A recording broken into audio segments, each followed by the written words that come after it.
let's slowly go backward from today, only 2 days, and that what came to your mind today about what happened?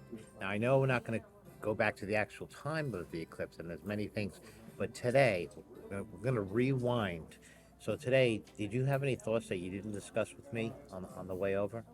Read them, and this waiter's quite loud. Um, It could turn into just dinner and recording you know what? someplace It's just else. be roll like, what are they saying? But what about either taking notes, whether they be on paper, digitally, or mental notes about things that occurred? What were some of the main things on your mind that you're going to need to address So when sites broadcast, in terms you of know, broadcast and data collection? yeah, that was the main thing on my mind though. When they broadcast, they can't be, we got to prioritize it. Broadcast sites are broadcast sites, data sites are data sites, they're different. And you can't try to combine the two and then have the priorities competing with each other.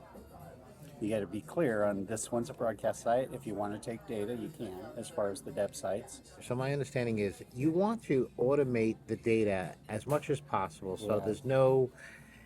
there's really no thinking. The person just has to set up, and that once they hit start, that data starts coming in.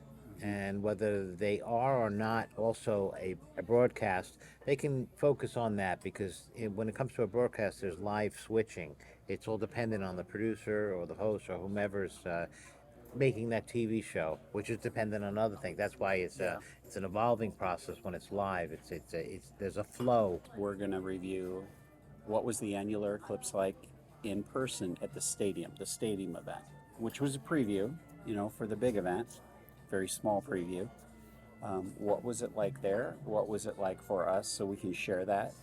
How did those things mesh together? How do we need to have them better mesh together? Because even though we have an idea, I mean, we kind of saw a little bit of what was going on in the stadium, but not really, just a few pictures. Right. So I'm curious how much people engaged in the activities. Did they engage like they did in the past? How is that daytime event, different from the nighttime event? Because the nighttime events are a little bit different in the stadium. And the only other daytime astronomy event we have to compare to is the total solar eclipse in 2017, which was a completely different layout. But this is an event where we have mostly day and a short amount of night, being a total solar eclipse. Right, right. And so I want that input about what was it like when they were looking at the eclipse. Were they all looking up? Were they looking up and were they looking at the scoreboard? Like how much did that enhance their experience in the stadium? And what we heard in our phone calls yesterday was it really enhanced it a lot. Yes. Or, They probably felt the immediacy of a live event and a live event that was remote and mm-hmm. that, we as a team were coming out of Carbondale. We're SIU Carbondale, and here we are in Midland, Texas, 1,000 miles away. Very nice journey from Midland, Texas, off there.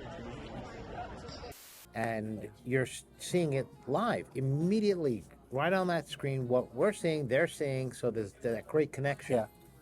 And I likened what I'm trying to do, what we're trying to do, to like a New Year's event across the country. Because we're stretching all across the country Right. through different time You said that zones. to me as we were driving, and I was trying to think about that, and I had forgotten that the show, the timing, when it could end, is that it's still going on through continental United States, and you want to cover that. Yes. And that's part of the whole broadcast. So for us, with the shadow coming up through Mexico and the people in Mexico experiencing it first, and then when I looked at this show, I wrote out the different phases of it. And phase one is like anticipation, like it's coming up. And it's kind of bizarre because a lot of people for the total solar eclipse said it's 2 minute and 30-second event in 2017. I'm like, no, no, no, no, no. It's all day. And if you think about it, it's kind of all week. Once we get into eclipse week, there's a lot of anticipation for what's to come. And you could tell that when you came to Carbondale, even 2 years out, like this electric atmosphere, here's this eclipse. We don't know what it's going to be like, but it's really cool. Like when we were in Midland and Carla had first contact before us. Is Carla Baer and team down in Santa Fe, New Mexico. but it took her a while to see it. And then Yes. she's like, first contact. And then we saw it on the screen, on the YouTube stream, I believe, from NASA Edge. And you can see that little bite taken out. And then it's like, okay, we know it's coming here. We know what time it's coming. You had an alarm set to go off. The concept of totality happening in these different locations before us is something that most people don't get. They think, solar eclipse, we're all seeing it at the same time, but we're not. It's like the ball drop. With us anchoring in Carbondale, I think is really cool because it's a small town. It's at the intersection of 17 and 2024. The people here think differently about it because they saw the one before. They're still excited, but all those experiences that I think the groups that haven't seen one before are having now. Carbondale had that in 17. So it's like a newbie experience. Like you don't know what to expect. And now a lot of people here do know what to expect. Right. And so, but it's still an electric atmosphere. But here's the thing.